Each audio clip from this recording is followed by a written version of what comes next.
Hello there, Libras. Welcome to your reading. Um, I had an image for you when I was shuffling out the cards, so let me just relay what I saw. So I'm seeing this woman, and she's walking in a garden with a child, a little girl, like 4 or 5 years old. It's a really beautiful garden. There were all kinds of flowers. I'm seeing like daisies, tulips, and just it's really beautiful. The woman's about 30, and this seems to me like it's her child, and she has a basket. The little girl has a basket, and she's picking flowers as she goes. And she's what really stood out to me was she was picking the flower, like, at the stem, so that she could, arrange them when she gets home. And the little girl was picking the flower right at the, I don't even know the technical term, but she's not picking the stem. She's picking it right where the flower is. So then if you were to get home and you arrange it, you couldn't put it in a vase. You couldn't, it wouldn't be able to absorb water. So I hope that makes sense.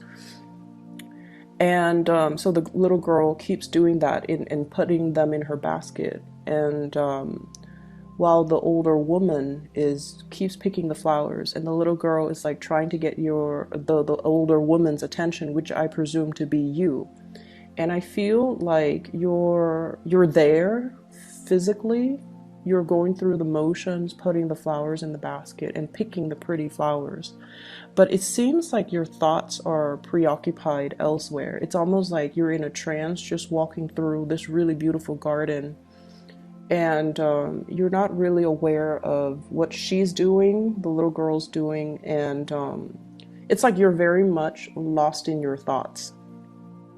So when I saw this, especially when it comes to, imagery with children, it usually tells us that there is somebody in your life that you have to, give your utmost attention to, okay? This is somebody that relies on you. This is somebody that needs to be told how to behave, what to do, how to do things the correct way. And this is also indicative of, responsibilities as well that we have to take care of. So whatever it is that you guys are dealing with or going through, and I'm not going to downplay, the emotional distance that I feel happening here. There's a sense of just going through the motion, not really feeling inspired or being very emotionally present in the activity that you're doing. You're just going through the motions, and other people around you are asking for guidance, or asking for your attention, or wanting to share an experience with you, but I feel like you're not emotionally available. So that's the sense that I got. And I just feel like, it is going to be quite a busy week for you. And what I do sense, especially as it relates to children, household chores, somebody needing, possibly the kids, if you have, children. I feel like they need help with something very technical. It could be homework. It could be, how to write a report. And I feel like younger children, like under the age of 15, who are still, very wobbly when it comes to their academics. And I feel like they either need a tutor, they need technical information as to how to do something, or they might be a little bit struggling in the school front, and they might need some type of assistance, and they're reaching out to somebody. So, if that's your case, just make sure that you're making the time to make sure you check their homework, to make sure that they're doing the work that they're supposed to. And for those of you who are in school right now, I almost feel like you feel like you're not getting the support from your mentors, from your teachers, from your professors. We are moving away from the holiday season, so that might be the reason why you're emailing them. You're needing something, you're needing some guidance. And if you feel like they've been MIA, they're coming back into the picture. Okay, so I feel like it might have just been a temporary lapse, mainly because of the holiday season. They've got things they needed to take care of. They might have stressors in their lives, and they might have, a lot of things they needed to take care of from their end. And as a result, coming into this week, if you feel like you've been kind of ghosted, or you feel like you've been reaching out and the other person is not responsive, or they're not answering your questions, or they just seem a little bit unavailable, I feel like that it's nothing personal. It's them dealing with, you know, things that they have, like responsibilities that they have to take care of. And so what I feel is, yes, there is a lot of work coming through for this week. There are a lot of things that you need to do.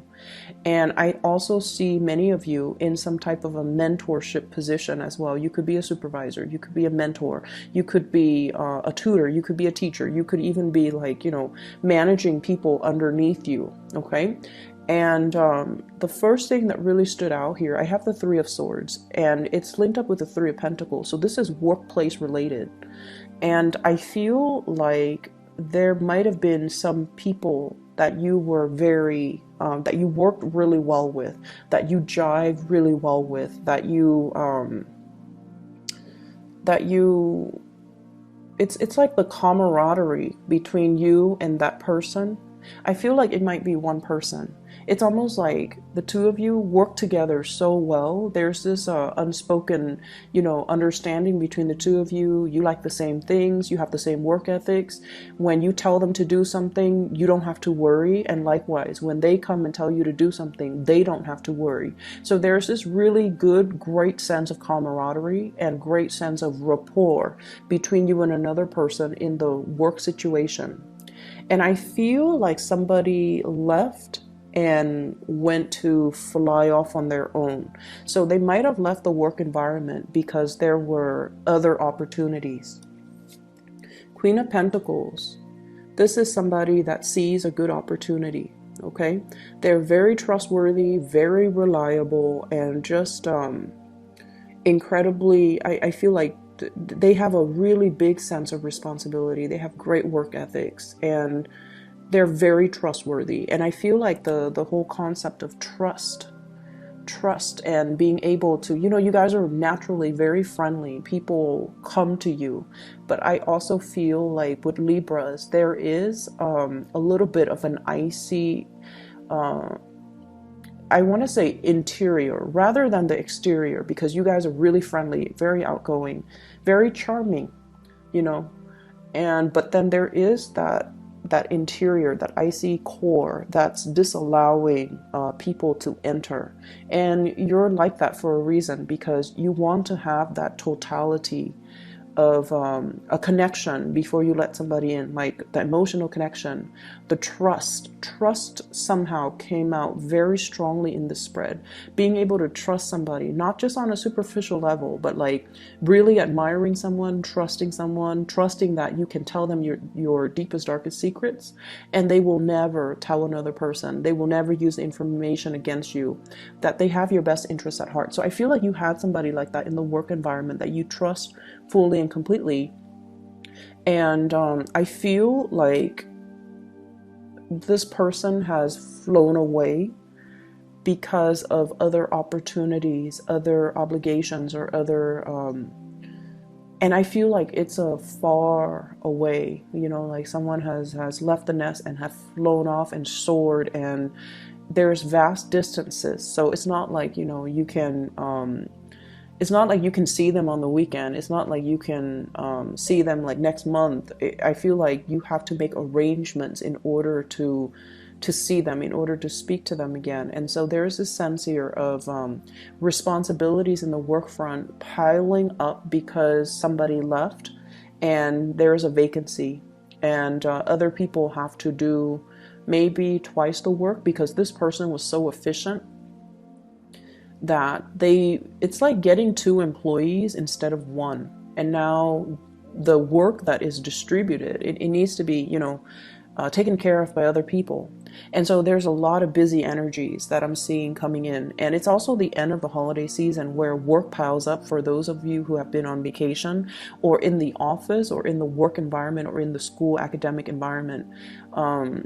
It's like you're kind of hitting the ground running, okay?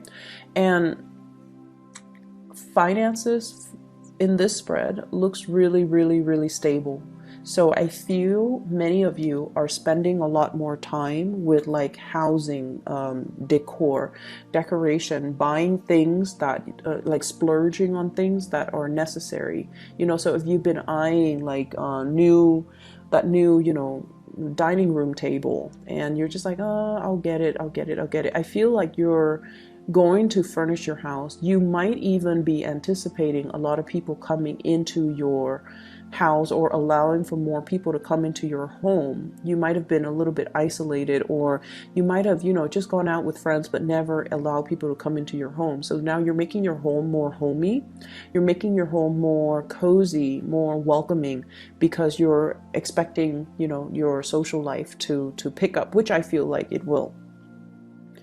And I'm also seeing some opportunistic people in the work environment, okay? Um, the ones that when the higher ups are around, they're on the best behavior. They act like they're doing so much work.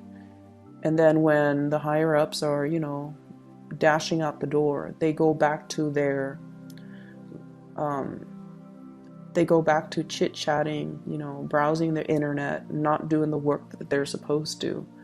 And I also feel an element of doing, like, cutting corners, doing work the wrong way. And so that's for people in your working environment, as well as if you have children, okay, and if you're a student, by all means, please don't cut corners, because education is funny, because everything in life, I feel, takes on this energy. Whatever you put in is what you're going to get out.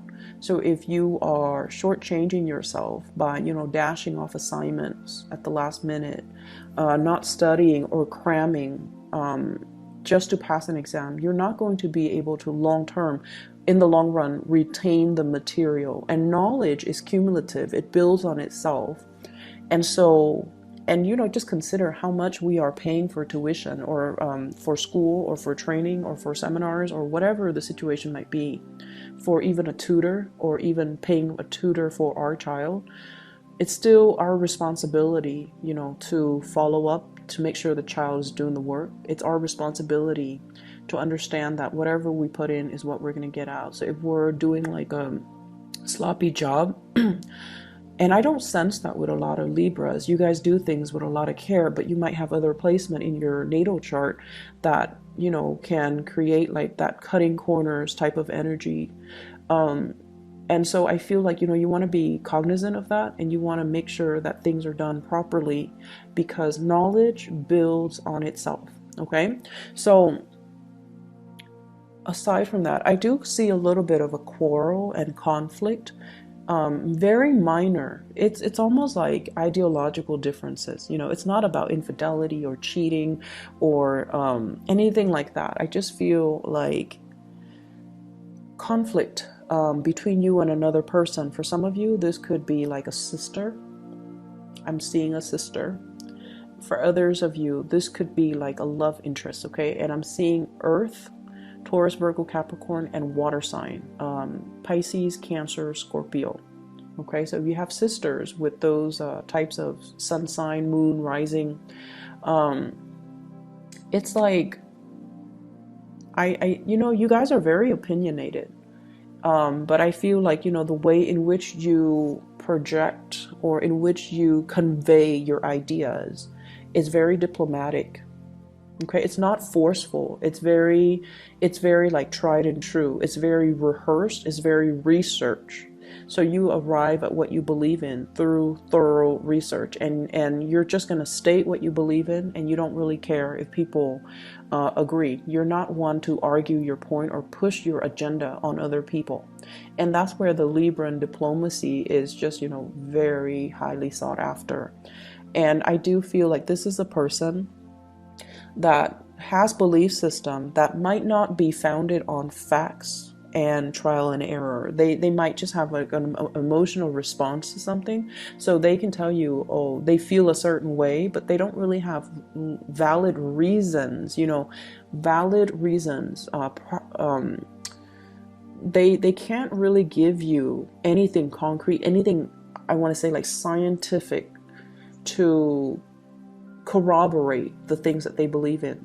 So it's an emotional response, whereas from your end, you're stating facts, you're stating figures, you're using logic to back up the argument. And with them, it's not very logical. So from your perspective, this person might be a little bit emotionally sensitive or emotionally irrational when they're dealing with you. And if this is a family member, in particular a sister,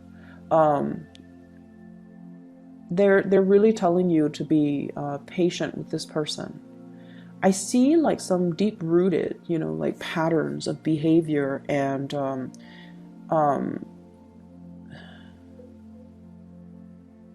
I see somebody who's been very isolated. And isolation basically means somebody has been spending a lot of time by themselves or cooped up in their own worldview, surrounding themselves by people that believe the same things that they believe in, that has the same hobbies, the same interests, the same, even work in the same place. And so it's really hard for them to break out of their worldview and see a different worldview, right? And I do see somebody who's so academically inclined, it could be you or them, that you're seeing things, or they're seeing things from more of like a scientific approach, and they're disregarding the reality of how things are actually playing out as you apply them to real life. So there's a huge clash. Common sense and emotional responses is what I'm sensing. Common sense dictates this, and then the other person might be going against all common sense and just be like, well, I don't care about this, I feel this way, and I feel like we should do it that way. And so there are some power dynamics, a little bit of power struggle, and not being able to see eye to eye between you and another person. Okay, so keep in mind, I feel like the energy is short. It's not something that's going to taint the entire picture for the week, but I feel like it is something that is very cyclical, coming back around, as well as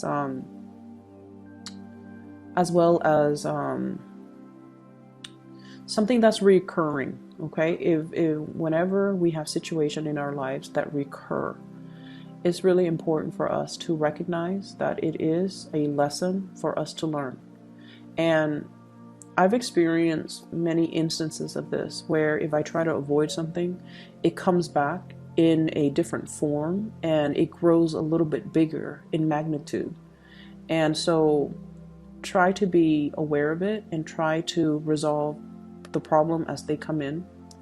Do not shy away from conflict, Libras. Okay, do not shy away from conflicts. I feel like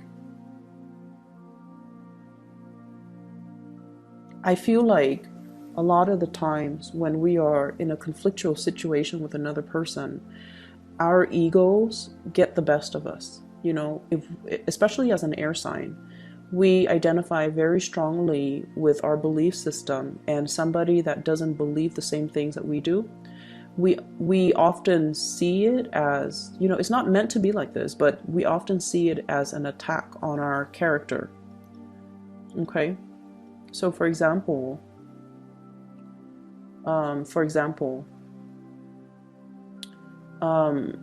let's say, I don't know how to, okay, so for example, you have a sister and you don't really get along with her, and you're like, I want to be a vet. I want to be a dentist, or I want to be a vet, whatever the situation is. And then she's just like, you should be a proper doctor. I feel like it's somebody who's a little bit judgmental. You should be a proper doctor. Vets are people that haven't made it successfully through med school, or, their residency, or whatever the case is. And you're just like, but I love animals, and veterinary care is, growing right now. So it's a good field to get into. And so you're speaking from your perspective. And I feel it's almost like the way, the tone, or the way that the other person tries to steer you in a different direction. It's almost like they're attacking your interests, your personal beliefs, and your likes and your own dislikes. So it's really hard for us to separate the ego from our thoughts. And keep in mind, all conflict, a lot of conflict actually, can be mitigated if we try to detach the ego from it and look at things from a little bit more of an objective standpoint, so that it doesn't rattle us, so that we can be a little bit more calmer, more collected when we are trying to refute the other person's argument. It's almost like, when we feel personally attacked. And I'm getting the conflict here. Okay? It's the dragon fighting a lion. Different species, different worldviews, different ways of doing, different instincts. But it's a situation where I feel like the dragon's going to win. So the point of this is, it's a stalemate, supposedly, because it's the Two of Swords. But there is clearly somebody with an advantage here. And so when we argue and we get into a heated debate, and you guys even when you're upset, you can think very, very lucidly, like very clearly. But I feel it's almost like it's a lot more meaningful to be a lot calmer and to reason with the other person. And, even tell them, well, that's your own personal opinion. Everyone is entitled to have their own opinion. And I like animals, so I want to be a vet. I like working and caring for animals, And then you can say, like, or why don't you be the doctor? If it seems like it's so blasé for you to say, be a proper doctor, why don't you go through med school? Why don't you, do the work? And rather than telling people. So I feel like approaching it from that standpoint would be really, it would mitigate the conflict. It would just kind of like squash everything. Okay? So I feel like someone's not fighting fair, and I feel like someone is using like emotional appeals to as their reasoning, as their primary reason to, like, as their primary argument. And either way, I feel like, it's telling you to kind of like rise above it, rise past it, or excuse me, at least looking at things from a bird's eye view and try to resolve the conflict. Okay, don't shy away from it. Resolve the conflict so that it doesn't come back. Okay. Let me see if there's anything coming into the picture. I feel like for those in coupled relationships, there might be co-parenting issues, conflict between you and a partner regarding children. And then I also feel like if you're in relationships with blended families, there's that element as well. And then I also feel, I do sense a little bit of a blast from the past here. And the blast from the past pertains to a situation that where there has been a lot of conflict between you and another person, and they could be whatever sign. You've moved away from it, and I feel like you're assessing whether or not to re-engage with this person because of the past history of conflict. Okay, so there's an element here about somebody coming in, soliciting you. Somebody who's like, oh, I've changed, here's what I'm doing with my life. Here are the ways in which I've changed. Here is me trying to make amends, trying to make things better. Okay, so there's that element. And I would say, it's water under the bridge. So I feel like this time around, just be very patient. If you are re-engaging romantically, friendship-wise, whatever the circumstance with that person, be very, very patient with this process. It's almost like there is a lot of wishful thinking that this can work out the second time around, and it can, because there's a lot of history here. We have as well the Six of Cups. But the Six of Cups is also, looking at a situation through a very childlike, idealistic lens. But I feel like it can work. Okay, just we have to do things a little bit differently. We have to be more patient, more understanding. And we have to also know the pattern of behaviors of this person. They might be a little bit emotionally irrational, but I feel like they're very caring. They're deep down, they have a good heart. They're just their logic, I feel, is very emotions based. And so recognize the pattern and recognize ways that you can fix it. Okay. I'm going to leave it at that here, Libras, and I wish you the best. Okay, take care of yourself. I'll talk to you guys soon. Next week I will do a 2 weeks reading because I might not have time. Okay, so but I'll see you guys soon. Either way, take care of yourself and enjoy your New Year's. Bye bye.